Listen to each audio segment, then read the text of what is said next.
పరమీసం ఇది ఆంధ్రుడి రోషం, రారమ్మని పిలుస్తోంది తెలుగుదేశం. నీలాకాశం నీకది శేషం, నిప్పులపై నడిపించర నీ ఆవేశం. పిడికిలిలో పట్టరా పిడుగుల శబ్దం, దారులకే నేర్పరా దాచిన యుద్ధం. పట్టర నువ్వు పట్టు మహానాడు బాట పట్టు, కట్టర నువ్వు కట్టు పసుపు జెండా జట్టు. పరమీసం ఇది ఆంధ్రుడి రోషం, రారమ్మని పిలుస్తోంది తెలుగుదేశం.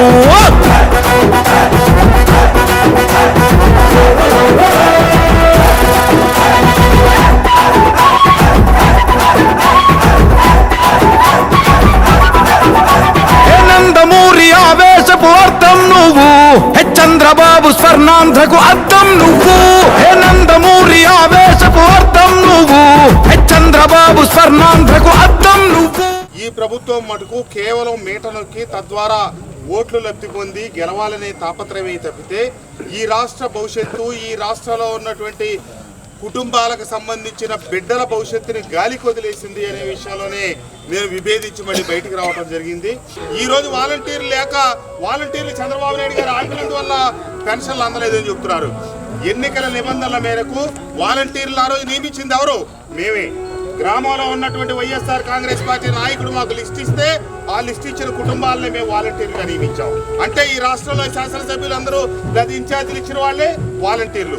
వైఎస్ఆర్ కాంగ్రెస్ పార్టీకి సంబంధించిన కుటుంబ సభ్యులే ఉన్నారు కాబట్టి వాళ్ళు ఎన్నికల విధుల్లో జోక్యం చేసుకుంటారు. కాబట్టి మీరు దీంట్లో కలగజేసుకోవద్దని ఎన్నికల కమిషన్ 10 రోజుల క్రితమే స్పష్టంగా రాష్ట్ర ప్రభుత్వానికి నోటు పంపిస్తే ప్రత్యామ్నాయ ఏర్పాట్లు చేయాల్సిన రాష్ట్ర ప్రభుత్వం ఏమీ చేయకుండా కూర్చొని ఈ రోజు పెన్షన్లు ఆలస్యం చేసి వృద్ధుల్ని ఎండలో గనక తిరిగే పరిస్థితి కల్పించి అవన్నీ వీడియోలు తీసిపెట్టి దాని ద్వారా లబ్ధి పొందాలనుకుంటున్నారు.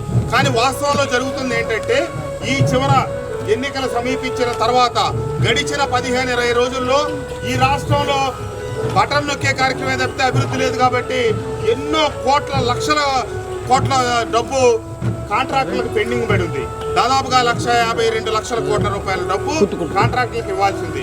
వాళ్లలో కొంతమందికి కమిషన్లు తీసుకొని బిల్లులు క్లియర్ చేసి ఈ రోజున పెన్షన్లు ఇవ్వడానికి కూడా డబ్బు లేక దీన్ని వాయిదాలు వేసుకుంటా. వాళ్లే చెప్పారు 3వ తారీఖు తర్వాత ఇస్తాం పెన్షన్లని.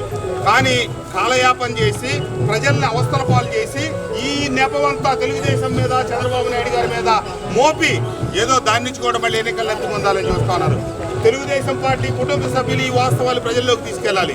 ఎన్నికల కమిషన్ వాలంటీర్లు వినియోగించడానికి వీల్లేదు అని ఉత్తర్వులు ఇచ్చిన తర్వాత కూడా వాళ్ళేమి ప్రత్యామ్నాయాలు చూడకుండా కాలయాపన చేశారనే వాస్తవాన్ని, కమిషన్ల కోసం బిల్లులు చెల్లించి డబ్బు లేక డబ్బుని మేము నిదానంగా మళ్ళీ వచ్చే డబ్బులు తీసుకొచ్చి పేదలకు పెన్షన్లు ఇవ్వాలి కాబట్టి ఆలస్యం జరుగుతూ ఉంది. ఇదంతా రాజకీయం చేయటం కోసమే ప్రయత్నిస్తారనే విషయాన్ని గమనించాలని చెప్పి తెలియజేస్తూ